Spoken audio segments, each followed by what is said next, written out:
கர்த்தருடைய பரிசுத்த நாமத்திற்கு ஸ்தோத்திரம். புதிய நாளை கூட்டி கொடுத்த எங்கள் தேவனுக்கு நன்றி கூறி, நாங்கள் எல்லாரும் தேவனுக்குள்ள மனமகிழ்ச்சியாக இருக்கணும், எப்பயுமே தேவனுக்குள்ள சந்தோஷமாக இருப்பீங்க என்று நான் விசுவாசிக்கிறேன். இன்றைக்கு ஆண்டவருடைய வார்த்தை எங்களிடம் கடந்து வருகிறது.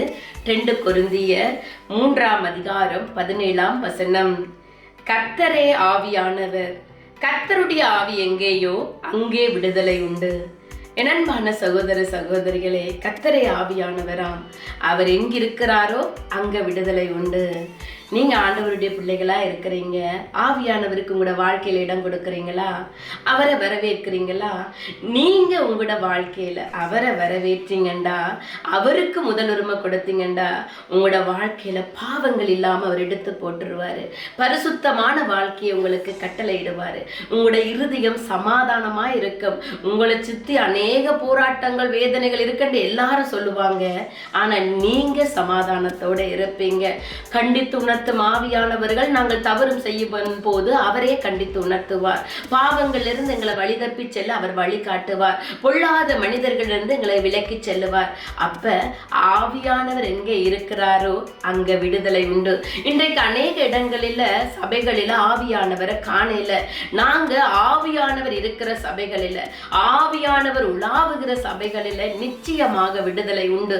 கொள்ளை நோய்களினால இருந்து வருகிறவங்க, செய்வனை கட்டுகள், மந்திர கட்டுகள், சூனிய கட்டுகள் என்று வருகிறவங்க, டிப்ரெஷன்ல இருக்கிறவங்க, விடுதலைக்காக காத்திருக்கிறவங்க, சபை வரும் போது ஆவியானவரை நாங்க வரவேற்கும் போது அங்க அவர்களுக்கு விடுதலை கடந்து வரும். அப்ப உங்களுடைய வாழ்க்கையில நீங்க ஆவியானவரை வரவேற்கிறீங்களா? அவருக்கு முதல் உரிமை கொடுக்கிறீங்களா? நீங்க ஆராய்ந்து அறிகிற காலங்களா இருக்கிறது. இன்றைக்கு ஆவியானவர் எல்லோர் மீதும் தனது ஆவியை ஊற்றி கொண்டிருக்கிற காலம். சிறு பிள்ளைகள் மீது, வாலிபர்கள் மீது, மூப்பர்கள் மீது ஊற்றுகிற காலம். ஏனென்றால் ஆவியானவர் எங்களோட வாழ்க்கையில இருக்கும் போது எங்களுக்கு விடுதலை கடந்து வரும். ஏனென்றா இன்றைக்கு இந்த உலகம் பொல்லாத சூழ்நிலைகள்ல மத்தியில போய்கொண்டிருக்கும் போது தேவனும் தனக்காக ஒரு கூட்ட ஜனங்களை ஆயத்தம் செய்து கொண்டிருக்கிறார். ஆயத்தப்பட்டவங்கள நீங்களும் ஒருவராய் இருக்கிறீங்களா? நீங்க ஆராய்ந்து அறியுங்க. ஒருவேளை எங்களுக்குள்ள பாவங்கள் இருக்குமானால், அக்கிரமங்கள் இருக்குமானால், நாங்கள் உள்ளார்ந்த இருதயத்தில் இருந்து அதை விட்டு மனம் விலகி தேவனுக்கு பிரியமாக வாழ வேண்டும். அப்படியாக வாழும் போது ஆவியானவர் எங்களுக்குள்ளே ஆளுகை செய்வார். நாங்கள் செல்ல வேண்டிய வழியை காட்டுவார். அவரை நோக்கி ஜபிக்கும் போது, திறப்பின் வாசல்ல அமர்ந்திருக்கும் போது, வேதத்தை தியானிக்கும் போது அவரே எங்களுக்கு நல்ல ஆலோசனை சொல்லி தருகிறவராய் இருக்கிறார். அதனால உங்களுடைய வாழ்க்கையில ஆவியானவருக்கு இடம் கொடுங்க. பாவங்களிலிருந்து வழி விலகுங்க. பரிசுத்தமான வாழ்க்கைக்குள்ளுக்குள்ளே கடந்து வாங்க. தேவனுக்கு பிரியமான பிள்ளைகளாக நாங்கள் வாழுவதையே தேவன் விரும்புகிறார். நாங்கள் 2 கொரிந்தியர் 3:17 வரையும் வாசிக்கும் போது, கர்த்தரே ஆவியானவர், கர்த்தருடைய ஆவி எங்கேயோ அங்கே விடுதலை உண்டு. நாம் எல்லாரும் திறந்த முகமாய் கர்த்தருடைய மகிமையை கண்ணாடியிலே காண்கிறது போல கண்டு, ஆவியாய் இருக்கிற கர்த்தரால் அந்த சாயலாகத்தானே மகிமையின் மேல் மகிமை அடைந்து மறுரூபமாக்கப்படுகிறோம். அப்படியானால் நீங்க ஆவியானவரை உங்களோட வாழ்க்கையில வச்சிருக்கும் போது பாவங்களிலிருந்து வழி விலகி பரிசுத்தமான வாழ்க்கைக்கு கடந்து போகலாம். இயேசுவின் சாயலை தரித்தவர்களாக நாங்கள் மாற வேண்டும். அவரை போல இருக்க வேண்டும். அதனால இது பாவங்களிலிருந்து வழி விலகி பரிசுத்தமான வாழ்க்கைக்கு கடந்து வாங்க. வேதனைகள், துன்பங்கள், கஷ்டங்கள், கொள்ளை நோய்கள் வரும்போது தேவனிடத்தில் சமூகத்தில் அமர்ந்திருந்து ஜபியுங்க, தியானியுங்க. அவரை தேடும் போது அவரே விடுதலை கொடுக்கிறவர். ஆவியானவர் எங்கே உண்டோ அங்கு விடுதலை கடந்து வரும். அவரை நீங்க தேடும் போது விடுதலைகளை பெற்றுக் கொள்ளுவீங்க. அப்ப ஆண்டவரை நோக்கி ஒரு சின்ன ஜெபம் செய்வோமா? அன்பான தகப்பனே, நீங்களே விடுதலை கொடுக்கிறவர் ஆண்டவரே. கர்த்தருடைய ஆவியானவர் எங்கே உண்டோ அங்கே விடுதலை உண்டு.